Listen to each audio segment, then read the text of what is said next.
আল্লাহর নবীর সাহাবীরা বলে পয়গম্বর আল্লাহকে আবার লজ্জা করব শরম করব কেমন করে? আল্লাহর রাসূল সাহাবায়ে কেরামদেরকে বলেন সাহাবায়ে কেরাম যেই কাজ করার দ্বারা গুনার সৃষ্টি হয়, যেই কাজের মাধ্যমে তুমি গুনার ভিতরে জড়ায়া যাও, ওই কাজগুলো থেকে নিজেকে বিরত রাখো। ও যুবক ভাই, ও বৃদ্ধ বাবারা, তাহলে একটু আজকের এই রমজান মাসের শেষ জুমা, এই জুমায় তুমি ফিকির করে নাও তোমার ঈদটা তুমি কিভাবে কাটাইবা। ঈদ কাটাইতে চাও, ঈদের আনন্দ করতে চাও, ওই মক্কা মদিনায় ঘুরে আসো। ঈদের আনন্দ যদি কাটাইতে চাও, আল্লাহর ঘর মসজিদে কিছুটা সময় দাও। ঈদের আনন্দ কাটাইবা, কিছু নেক পরিবেশে যাও, যেই নেক পরিবেশের ভিতরে হাসিও আছে, কান্নাও আছে। হাসো কম, কাঁদো বেশি, বেশি হাসা যাবে না। বেশি হাসার দ্বারা অন্তর মরে যায়, কান্নার দ্বারা অন্তর জিন্দা হয়। এই কারণে আল্লাহর কোরআনে আল্লাহ বলেন ফাল্যাযহাকু কালীলাও ওয়ালয়াবকু কাসীরা। ও বান্দা, কম কম হাসো আর বেশি বেশি কান্না করো। আল্লাহর রাসূল বলে ইবকু ইবকু ফাইল্লাম তাবকু ফাতাবাকু। বেশি বেশি তোমরা কান্না করো, কম কম হাসো। আমাদের হাসি তামাশা বেশি, কান্না কম। আমরা মোনাজাত দেই, চোখের ভিতরে পানি আসে না, কারণ আমাদের অন্তরগুলো মইরে গেছে। মরা অন্তর জিন্দা করা দরকার।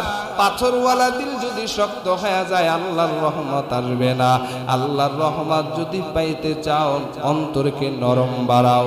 কোটি টাকার মানুষ দেখো, অভাব হয় না দূর, গরিব ঘুমায় রাস্তার পাশে, মনটা বাহাদুর। ফেরাউনের লাশটা দেখো মিশর জাদু ঘরে, খায় না মাছি পোকা মাকড় সবাই ঘৃণা করে।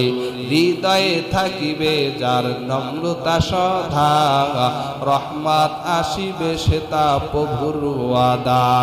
বড়র বড়াই করলে খোদার রহমত আসবে না, বড়র বড়াই করলে খোদার রহমত আসবে না। নিজেকে নিজে ছোট মনে করিও সদা, উঁচু জমিন থেকে পানি নিচু জমিনে যায়, উঁচু জমিন থেকে পানি নিচু জমিনে যায়। তেমনি খোদার রহমত আসে নম্রতার হৃদয়। ঠিক কিনা? ভোগ বিলাসের বাড়ি গাড়ি পরে রবে সব, ভোগ বিলাসের বাড়ি গাড়ি পরে রবে সব। থাকতে সময় স্মরণ করো আল্লাহ আমার রব, থাকতে সময় স্মরণ করো আল্লাহ আমার রব। আমাদের রব কি? আর জোরে বলেন কে? এ যুবক, যে আল্লাহ রমজান মাসে দেখে, ওই আল্লাহ রমজানের পরেও আছে না নাই? যেমনি ভাবে রমজানে গুনার কাজ করো না, এমনি ভাবে রমজানের পরেও গুনার কাজ করি ওনারে। যুবক, হারাম কাজের ভিতরে লিপ্ত হইও না, নেক কাজ করো আর আল্লাহর কাছে মাফ চাও। কখনকার মরণের ডাক আসে জানা নাই। কত মানুষ ঈদের আনন্দে ঈদ করতে বাড়ি যাবে, দুনিয়ার থেকে বিদায় নিয়ে লাশ হইয়া বাড়িতে যায়। অনেক মানুষের ঈদের আনন্দ হয়, আর অনেক মানুষের ঈদের দিন ঘরে ঘরে কান্নার আওয়াজ পাওয়া যায়। অতএব বিনয়ের সাথে বলবো, পায়ে ধরে বলবো, খাঁটি দিলে তওবা করে নাও। আর মাত্র কয়েকটা দিন আছে, আল্লাহর কাছে বলো আল্লাহ এই রমজানের বরকতে গুনাহগুলো মাফ করে দাও। নবীর আদর্শের মালা গলায় লাগাও। আমার নবীর ভিতরেই হলো মানুষের কল্যাণ। পৃথিবীর কোনো মনীষীর ভিতরে এই কল্যাণ খুঁজে পাইবা না, যেই কল্যাণ আমার নবীর আদর্শের ভিতরে আছে। সব মনীষীরে আমার নবীর আদর্শ তালাশ করে করে মনীষী হয়েছেন। ও বাঙালি মুসলমান, ও যুবকেরা, ও কলিজার ভাইরা, মহব্বতের নজরে বলি, আমার নবীর আদর্শের মাথায় টুপিটা মাথায় লাগাও। চুল কাটবা, সেখানেও নবীর আদর্শ তালাশ করো। বড় আফসুস, আজ অনেক বাচ্চাদের চুল কাটতে যায় মাথাটা টিকটিকির ছবি লাগায়া দেয়। কত রঙের কাটিং কইরা চুল কাটে, আছে না নাই? এরে বাবা তুমি কেমনে তোমার এই ছোট বাচ্চাকে এইভাবে চুল কাইটা তুমি অপরাধী বানাইলা, সন্তানের অন্তরকে নষ্ট করলা। এই সন্তান তো হলো নিষ্পাপ, চুল কাটো রসুলের তরিকায় চুল কাটো। এরে সন্তানের পিতামাতারা পোশাক পরাও, রসুলের তরিকার পোশাক পরাও। এই সন্তান বড় হয় তোমার কাছে জিজ্ঞেস করে আয়েশা, উম্মুল মুমিনিন আয়েশা, মিশরের মহিলারা ইউসুফ নবীর হাত চেহারা দেখে তারা ফল কেটে হাত কেটে ফেলেছে। ওই স্থানে যদি মিশরের জমিনে ইউসুফ নবী না থাকতো, হযরত মুহাম্মদ মুস্তাফা শেষ নবী মুহাম্মদুর রাসূলুল্লাহ যদি থাকতেন, তাহলে মিশরের রমণীরা কেমন করতেন? উম্মুল মুমিনিন আম্মা জান আয়েশা বলেন, মিশরের মহিলারা ইউসুফ নবীকে দেখে হাত কেটে ফেলেছে, টের করতে পারে নাই। ওই স্থানে ইউসুফ নবী না থেকে আমার আপনার দয়াল নবী শেষ নবী যদি থাকতেন, মিশরের মহিলারা কলিজা কেটে ফেলতো, টের পাইতো না। তো ইউসুফ নবীকে মানুষ ক্রয় করতে যায়, একটা বুড়ি মহিলা সুতা পেঁচায়, নাড়ির ভিতরে সুতা পেঁচায় পেঁচায় জারির গাও। এই বুড়ি মহিলা ইউসুফ নবীকে ক্রয় করতে রওনা হয়েছেন।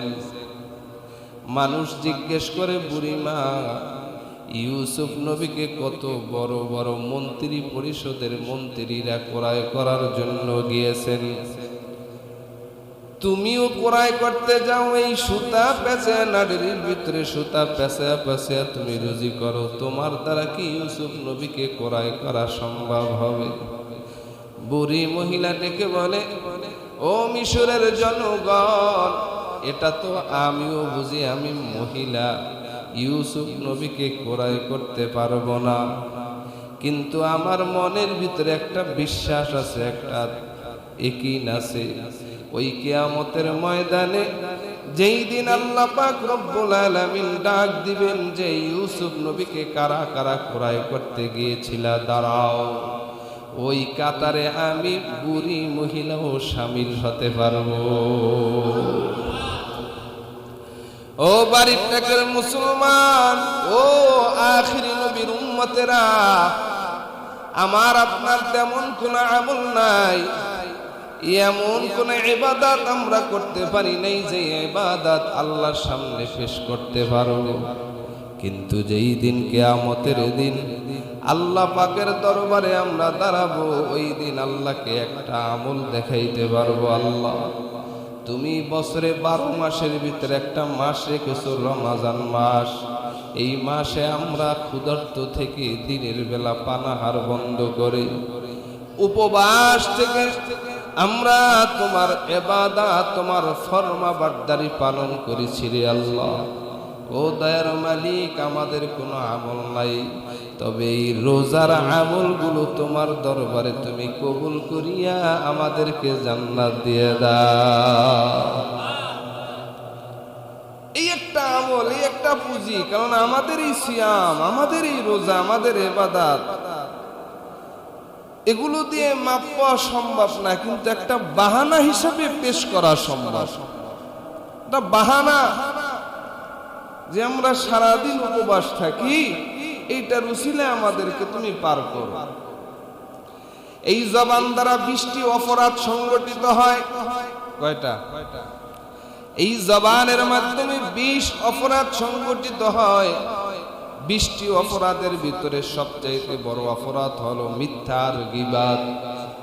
মিথ্যার গীবাত 20 অপরাধের ভিতরে বড় অপরাধ হলো মিথ্যা আর গীবাত।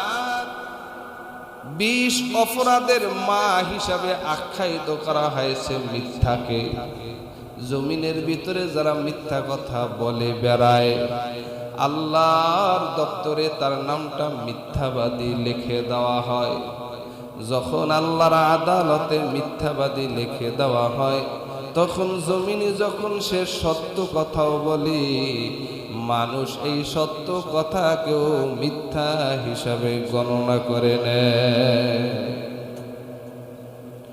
মুহতারাম হাজিরিন, এজন্য জবানের হেফাজত, চোখের হেফাজত, কানের হেফাজত, সকল অঙ্গ প্রত্যঙ্গের হেফাজত রক্ষা করে আমাদের রমজানের সিয়াম পালন করা সম্ভব হয় না।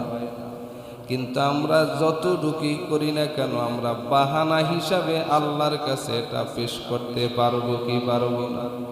আল্লাহ, বাহানা হিসাবে সারাদিন ক্ষুধার্ত থেকে তোমার দরবারে হাজির হয়েছি, তুমি আমাদের এই সিয়ামকে কবুল করে জান্নাতের মতন নিয়ামত দান করে দাও। আল্লাহর দয়া ব্যতীত জান্নাতে যাবে না। ক্ষুধা কত কষ্টের বিষয়, খাবার খাদ্য মানুষের কত প্রয়োজন, ক্ষুধার যে কত যন্ত্রণা একমাত্র ক্ষুধার্ত সারা ব্যক্তি বুঝবে না। এই রমজান মাস একে অপরের প্রতি সহনশীলতার মাস, সহানুভূতির মাস, ঠিক নেই? সহনশীলতা সহানুভূতির মাস হলো রমজান মাস। আমাদের থেকে আস্তে আস্তে বিদায় নিতেছে। ওই এলাকার মুসলমানেরা আজ আমরা অনেকেই খুশির আনন্দে হাঁটতেছি, ঈদের বাজার করতেছি, ঈদ আনন্দ করব, কারণ রমজান মাস। এই রোজাকে খোলা হয় ঈদের আনন্দের মাধ্যমে। মানুষ সারাদিন ইফতার করে, সারাদিন রোজা রেখে যখন ইফতার করে রমজান থেকে মুক্ত হয়। ইফতারের মাধ্যমে যেমন রোজা খোলে, দিনের রোজা, কিন্তু এক মাসের রোজা খোলা হবে ঈদের আনন্দের মাধ্যমে। আজ আমাদের মধ্যে কত আনন্দ আছে, কিন্তু কবরওয়ালারা বড় পেরেশান। রমজান চলিয়া গেলে না জানি কবরবাসীর ভিতরে আবার আযাব শুরু হয়ে যায়। তারা বড় টেনশনের ভিতরে আছে। আমাদের ভিতরে কোনো টেনশন নাই। তবে ঈদের আনন্দ তো হতে হবে রসুলের তরিকায়, হতে হবে নবীজির পথে। আল্লাহর হুকুম অনুযায়ী, নবীজির তরিকা অনুযায়ী যেই ইবাদত হবে, ওই ইবাদত হবে গ্রান্ডেড ইবাদত, কবুল ইবাদত। আল্লাহর হুকুম নবীর তরিকায় যেই ইবাদত হবে না, ওই ইবাদত আল্লাহর দরবারে কবুল হবে না। রমজান মাস চলিয়া যাবে, আল্লাহর রাসূল বলেন, মান সামা রমাদান সুম্মা আতবাহু সিত্তাম মিন শাওয়ালিন কানা কাসিয়ামিদ দাহরি কুল্লি। রমজান চলিয়া যাওয়ার পরে তোমরা শাওয়াল মাসে 6টা রোজা রাখবা। কেউ যদি 6টি রোজা পালন করতে পারে, আল্লাহর রাসূল বলেন, ওই বান্দাকে আল্লাহ পাক রব্বুল আলামিন সারা বছর রোজা রাখার সওয়াব আমলনামায় দিয়া দিবে। সারা বছর রোজা রাখার সওয়াব। কারণ হসপিটালে অসুস্থ হয়ে ভর্তি হয়ে গেলে, হসপিটালে একটু সুস্থতা দেখলে যখন রিলিজ দিয়া দেয়, ডাক্তারে আসার সময় একটা প্রেসক্রিপশন ধরায়া দেয় যে এই অনুযায়ী আপনার রোগীকে আপনি চালাবেন। এই প্রেসক্রিপশনের ভিতরে কিছু অ্যান্টিবায়োটিকও দিয়া দেয়। 7 দিন 5 দিনের একটা কোর্স আছে না নাই? একটা অ্যান্টিবায়োটিক কোর্স দিয়া দিলেন 7 দিন, 10 দিন, 5 দিন, 3 দিন কমপক্ষে। 3 দিন ব্যতীত কোনো অ্যান্টিবায়োটিক কোর্স হয় না। অ্যান্টিবায়োটিক কেন দেওয়া হয়? বলে অ্যান্টিবায়োটিক শরীরের ভিতরে অ্যান্টিবডি তৈরি করে, রোগ প্রতিরোধ ক্ষমতা বৃদ্ধি করে। এর নাম হলো অ্যান্টিবায়োটিক, যেটাকে অ্যান্টিবডি তৈরি করে, রোগ প্রতিরোধ ক্ষমতা ভিতরে তৈরি করে। এটার নাম কি? অ্যান্টিবায়োটিক। আল্লাহ পাক রব্বুল আলামিন 1 মাসের রমজানের হসপিটালে ভর্তির পর যারা পরিপূর্ণ হক আদায় করতে পারো না, একটা 6 দিনের অ্যান্টিবায়োটিক দিয়া দিলে। তোমরা এই রমজান চলিয়া যাওয়ার পরে শাওয়ালের 6টা রোজা রাখবা। 6 দিন অনাহার থাকবা, উপবাস থাকবা। যারা 6 দিন উপবাস থাকবা, অনাহার থাকবা, 6টা রোজা রাখবা, আল্লাহর রাসূল বলেন সারা বছর রোজা রাখলে তোমার আমলনামায় যেই সওয়াব হবে, রমজান চলিয়া যাওয়ার পরে শাওয়ালের 6টা রোজা রাখলে ওই পরিমাণ সওয়াব আল্লাহ তোমার আমলনামায় দিয়া দিবে। একটা দামি ইবাদত। ওই সাহাবায়ে কেরামের যুগে নারীদের ভিতরে যখন বিবাহের বয়স হইতো, এখন তো বিবাহের বয়স হইলে নারীরা গার্ডিয়ানকে বলতে পারেন না, মা বাবাকে বলতে পারে না, পুরুষেও বলে না, নারীও বলে না, একটু লজ্জা ব্যাপার।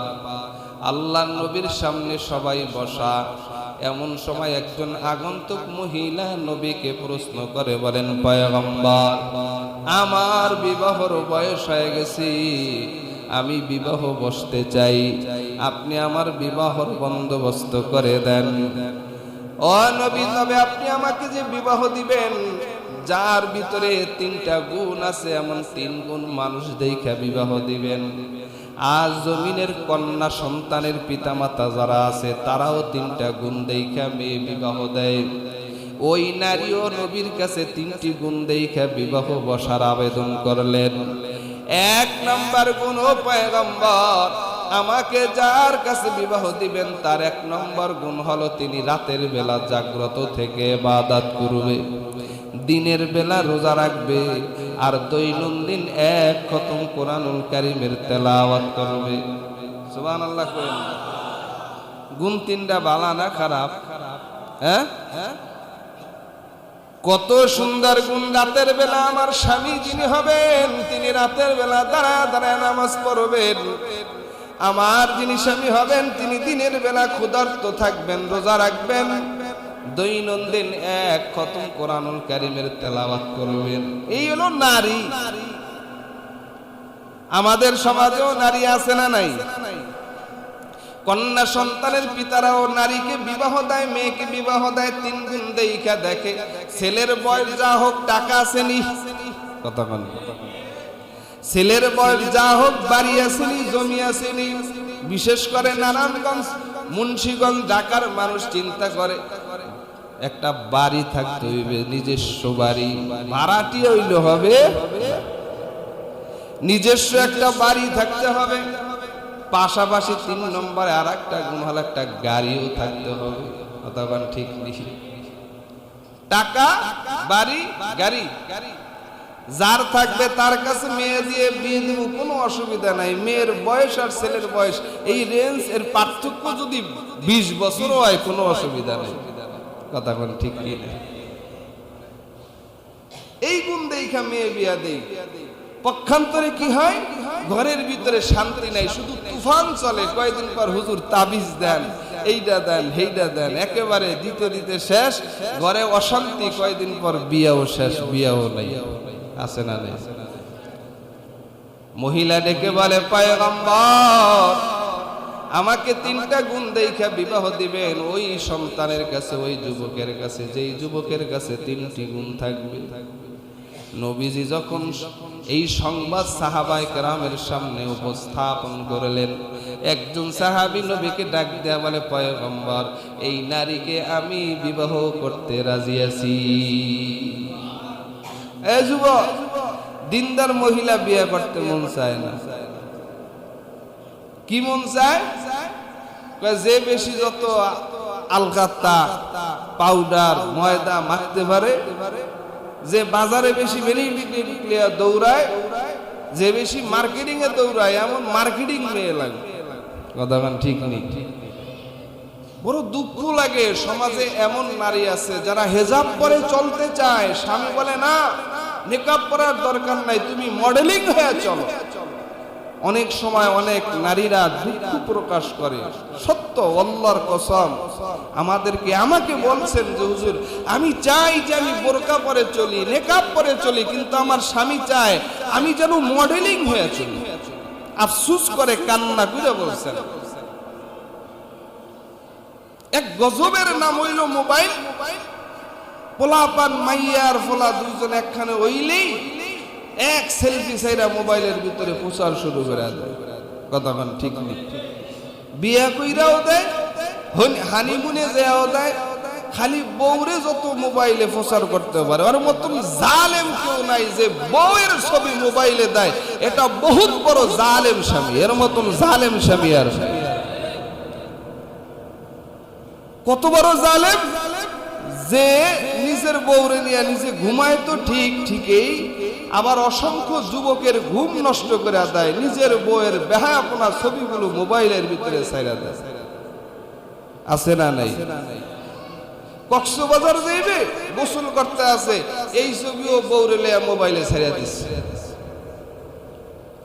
যুবকের বিবেকে কুত্তায় পেশাব করছে যেই যুবক বিয়ের পর স্ত্রীর ছবি মোবাইলের ভিতরে প্রচার করে বেড়ায়। কথা কন ঠিক কিনা? আর বিবেকে কুত্তায় পেশাব করছে। হীন মনের মানুষ। আমার বউ থাকবে লুকায়িত। আমি একজনে বললাম, তোমার বউ তুমি ছবি তুইলা ফেসবুকে দাও কেন? আমি যে কত বড় ছবি দেখছি, আমার বউটা মানুষে দেখবো না? কথা কন নাউজুবিল্লাহ, জোরে কন। হ্যাঁ, অন্যের বউ দেখছে দেখে এর বউরও হেওয়ান সেরে দেয়। কত বড় অপরাধী, জালেম। আর এক প্রকার জালেম সমাজের ভিতরে বসবাস করে, যারা বিয়ের পরে শ্বশুর বাড়ি বায়না ধরে যে ঈদের মার্কেট করতে 20,000 30,000 টাকা দেওয়া লাগে। আপনারা যে কিছুই হা না কর না, এরকম অপরাধী আছে না নাই? কুরবানি আসলে বায়না ধরে তোর বাপের বাড়িতে গরু আর ছাগল ফাড়া কুরবানি দেব। এত বড় নির্লজ্জ আর বেহায়া তুমি কেমনে হইলা যে শ্বশুর বাড়ির গরু আর ছাগল দিয়ে তোমার কুরবানি দিতে হবে? তোমাকে বিয়ে করতে বলছে কে? তুমি 30 দিন রোজা রাখো। তোমার মতন অপদার্থতে বিয়ে করতে বলছে কে যে ঈদের মার্কেট করতে শ্বশুর বাড়ির টাকা দিয়ে মার্কেট করা লাগবে? বড় দুঃখের বিষয় যে শ্বশুর বাড়ির থেকে টাকা আনতে না পেরে অসংখ্য সুন্দরী রমণী নারীদের বিবাহ বিচ্ছেদ তো হয়, জীবন পর্যন্ত বিসর্জন দিতে হয়। কেমন সমাজে বসবাস করি, কত বড় অপদার্থ আর লম্পট যে ঈদের মার্কেট করতে শ্বশুর বাড়ির থেকে টাকা আনার জন্য বিবিকে চাপ প্রয়োগ করে, মানসিক চাপ দেয়। কথা কান আছে না নাই? এরা দেশের ভিতরে সবচাইতে বড় লম্পটা, লুচ্চা আর বেহায়া। এদের মতন বেহায়া কুকুরও নাই।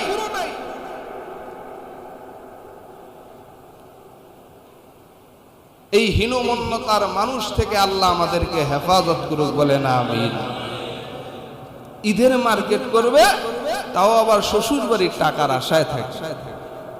তুমি আরো পারলে শ্বশুর শাশুড়িরে দাও, নিকট আত্মীয়রে দাও।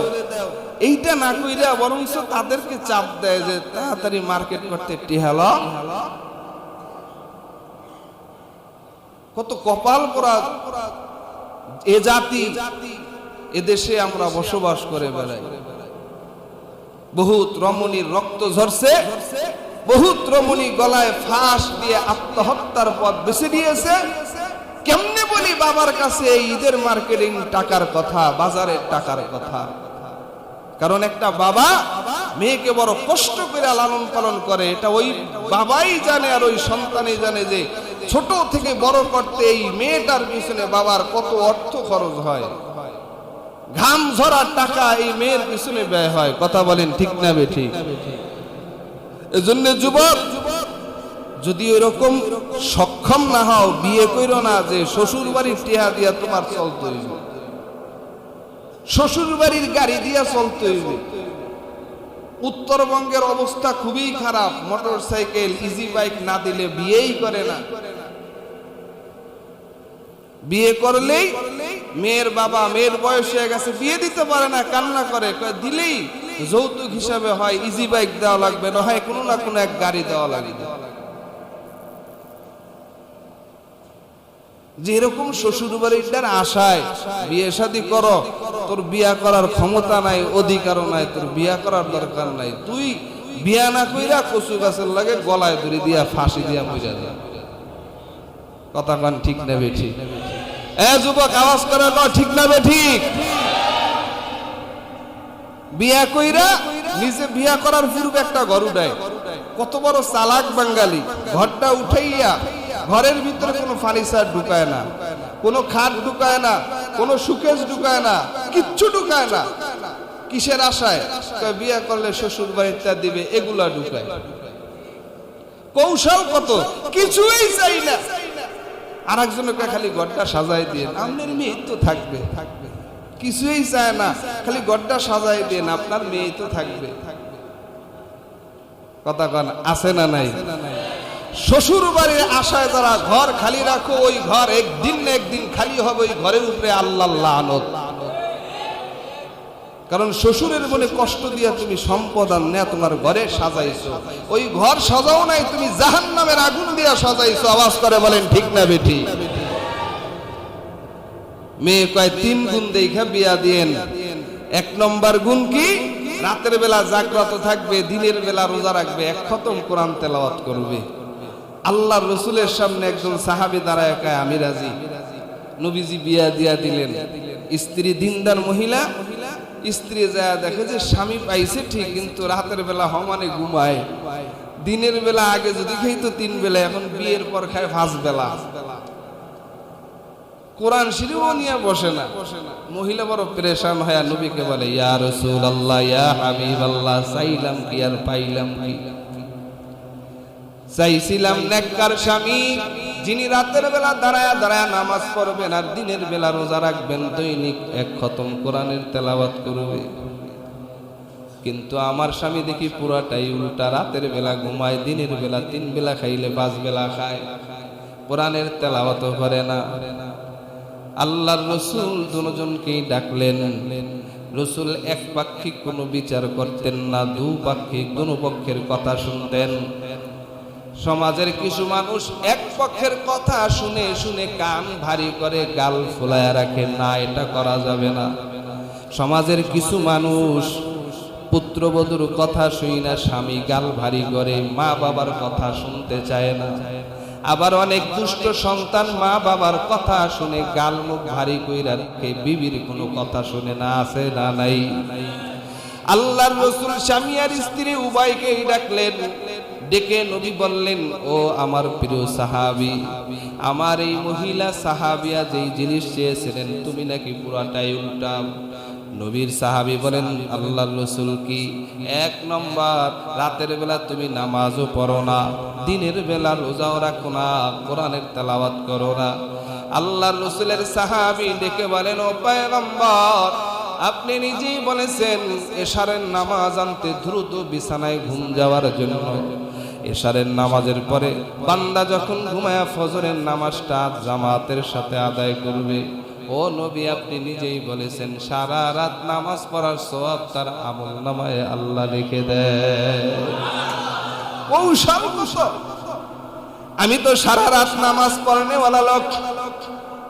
2 নম্বর, ও পয়গম্বর, আমার বিবি চেয়েছেন দৈনিক 1 খতম কোরআনের তেলাওয়াত করি, কিন্তু আমি 10 খতম কোরআন তেলাওয়াত করি।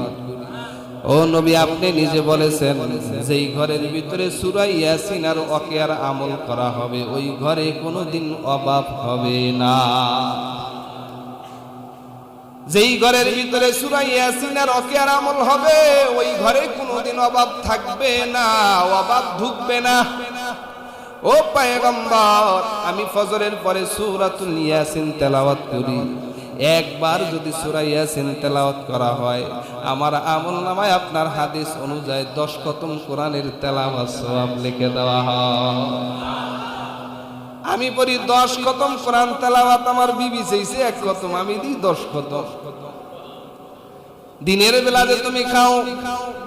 নবীর সাহাবী বলে, পয়গম্বর, আপনি বলেছেন মাংস আমার রমাদান, সুম্মা আতবাহু 6 মিন শাওয়ালিন কানা কাসিয়ামিদ দাহরি কুল্লি।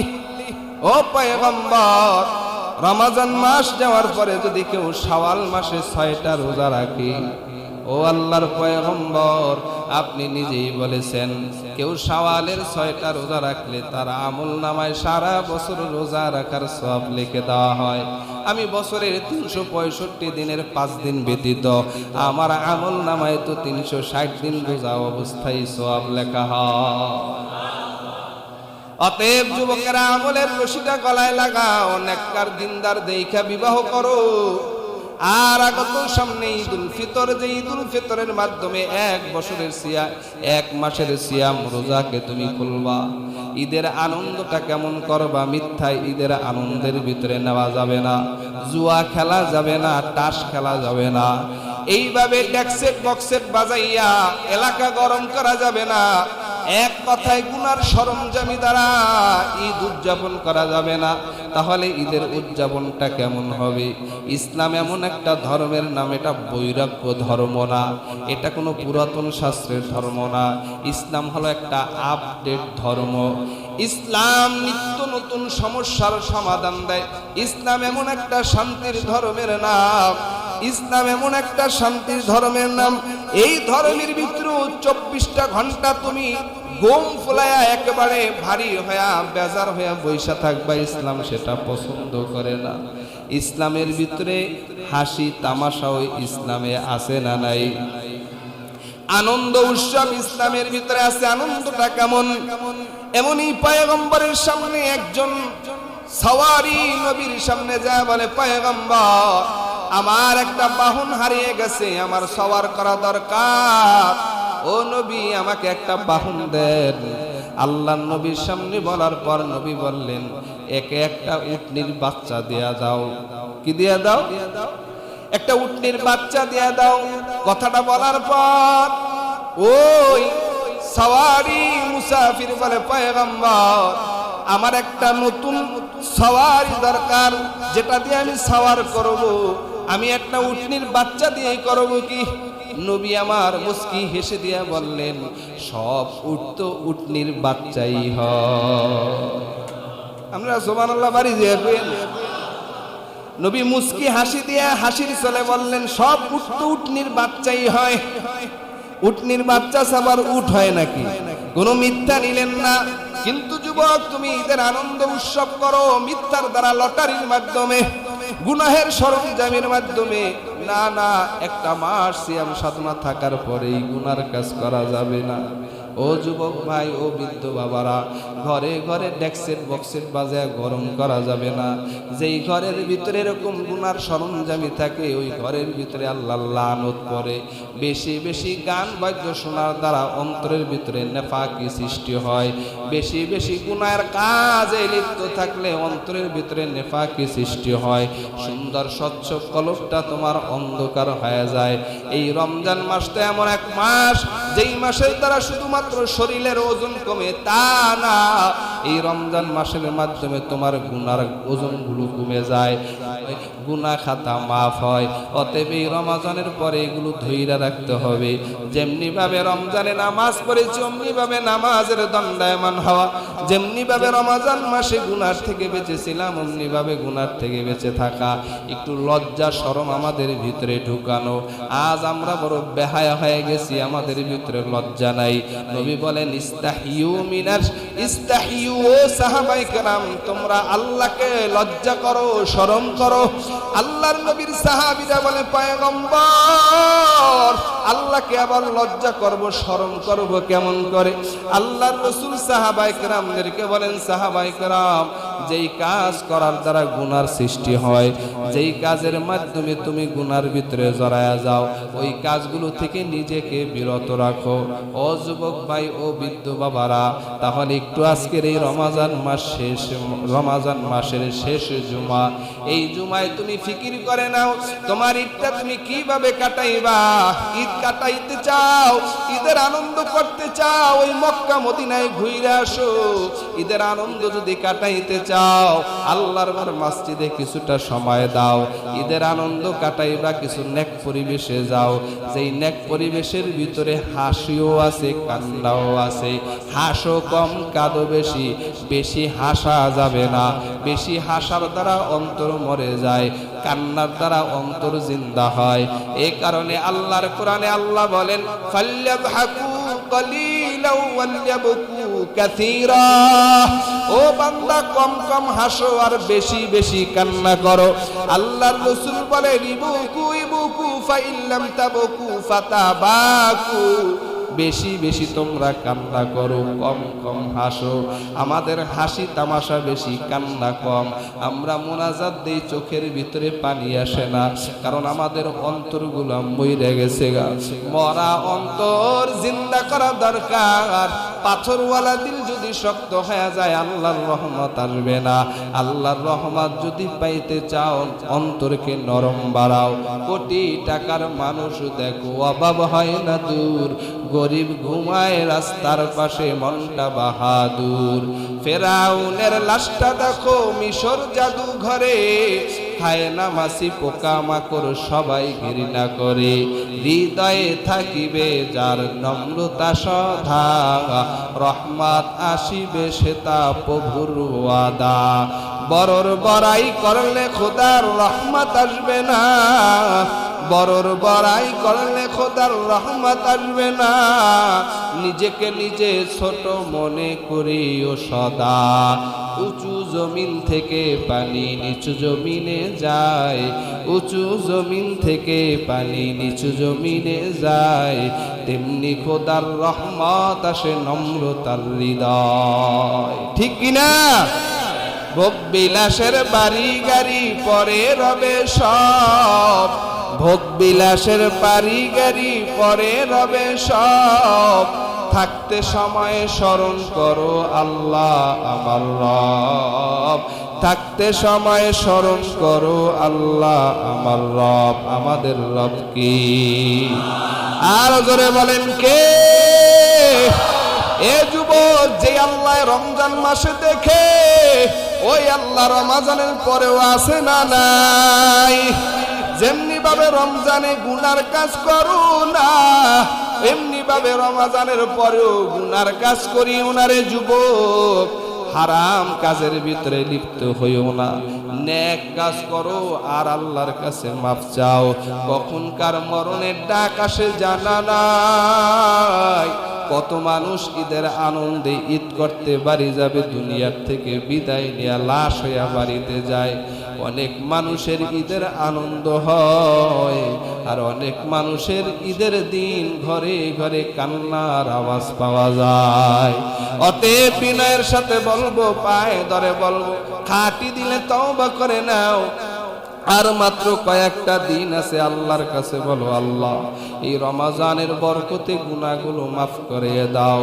নবীর আদর্শের মালা গলায় লাগাও আমার নবীর ভিতরেই হলো মানুষের কল্যাণ পৃথিবীর কোনো মনীষীর ভিতরে কল্যাণ খুঁজে পাইবা না যেই কল্যাণ আমার নবীর আদর্শের ভিতরে আছে সব মনীষীরে আমার নবীর আদর্শ তালাশ করে করে মনীষী হয়েছেন ও বাঙালি মুসলমান ও যুবকের ও কলিজার ভাইরা মহব্বতের নজরে বলি আমার নবীর আদর্শের মাথায় টুপিটা মাথায় লাগাও চুল কাটবা সেখানেও নবীর আদর্শ তালাশ করো বড় আফসোস আজ অনেক বাচ্চাদের চুল কাটতে যায় মাথাটা টিকটিকির ছবি লাগায়া দেয় কত রঙের কাটিং কইরা চুল কাটে আছে না নাই এরে বাবা তুমি কেমনে তোমার এই ছোট বাচ্চাকে এইভাবে চুল কাইটা তুমি অপরাধী বানাইলা সন্তানের অন্তরকে নষ্ট করলা এই সন্তান তো হলো নিষ্পাপ চুল কাটো রসুলের তরিকায় চুল কাটো এরে সন্তানের পিতামাতারা পোশাক পরাও রসুলের তরিকার পোশাক পরাও এই সন্তান বড় হয় তোমার সেবা করবে খেদমত করবে আজ যদি তুমি সন্তানকে বেপথে চলাও তোমার সন্তান একদিন তোমার অবাধ্য হয়ে তোমার গলায় ছুরি ধরবে কারণ আজ সন্তানেরা বড় বেপরোয়া হয়ে গেছেন কমান মানে না ওই যে চুয়াডাঙ্গার জমিনে বাবা তার সন্তানকে বলেছে সন্তান ইফতারের মুহূর্তটা বড় বরকতময় বাবা দীর্ঘদিন বিদেশের বাড়িতে থাইকা দেশে আসিয়া ব্যবসায় নিয়োজিত হলেন একটা মাত্র ছেলে একটা মাত্র মেয়ে ছেলেটা 10ম শ্রেণীতে পড়ে, একটা আলিয়া মাদ্রাসায় 10ম শ্রেণীতে পড়ে। ইফতারের সময় ছেলেটা মোবাইল নিয়ে বড় ব্যস্ত। গজবের মোবাইল এমন হয়ে গেছে, মানুষের ব্রেন শেষ, চোখ শেষ, হার্ট শেষ, লাংস শেষ, কিডনি পর্যন্ত নষ্ট হয়ে যায়, আওয়াজ করতে পারে না, বন্ধু বান্ধব সম্পর্ক শেষ করে ফেলে। মানুষ বন্ধু নিয়ে খেলা করতে যাইতো, কিন্তু মোবাইলের কারণে এখন আর বন্ধুদের আড্ডায় বসে না, মোবাইল নিয়ে সময় দেয়। কথা বলেন ঠিক কিনা? ওই চুয়াডাঙ্গার বাবা সন্তানের পিতা সন্তানকে বারণ করলেন, ও সন্তান, ইফতারের মুহূর্ত, তুমি এখন আর এই মোবাইল নিয়ে বসিয়া থাকিও না। এক পর্যায়ে বাবার সন্তানের হাত থেকে মোবাইলটা কেড়ে নেয়। বাবা ইফতার করে যখন মাগরিবের নামাজে দাঁড়ায় গেলেন, সন্তান রাগের বশীভূত হয়ে বাবাকে হত্যা করে ফেললো, বাবার শরীরকে রক্তাক্ত করে জীবন থেকে, দুনিয়ার থেকে বিদায় করে দিল, একমাত্র গজবের মোবাইলে আসক্তি হওয়ার কারণে। বর্তমান জমানায় একেবারে মাদকের আসক্তি যেমনি ভাবে রিভিউতে দেওয়া হয়, যেমনি ভাবে মানুষকে একটা হসপিটালে রাখা হয়, মাদকের আসক্তের মতন কিছু যুবকরা মোবাইলে আসক্ত হয়ে গেছে। কথা বলেন ঠিক কিনা? এ যুবক, আল্লাহর গোলাম, এই মোবাইলের কারণে বাবাকে হত্যা করে ফেললো মাত্র 10 বছরের সন্তান। এটা কি ভারত ইন্ডিয়ার কথা না বহির্বিশ্বের কথা না সোনার বাংলার কথা? কথা কয় না। কোন দেশের? সোনার বাংলার দেশের।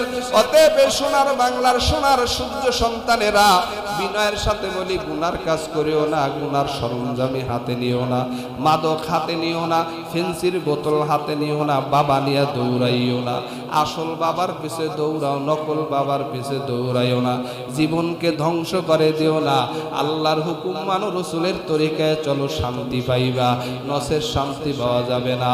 খাটি দিলে তওবা করে না। আল্লাহ, এই জীবনে অনেক অন্যায় করে ফেলেছি, গুনার কাজ করে ফেলেছি, আর গুনার কাজ করব না, নেক কাজ ছাড়ব না। কখনকার মরণের ডাক আসে জানি না।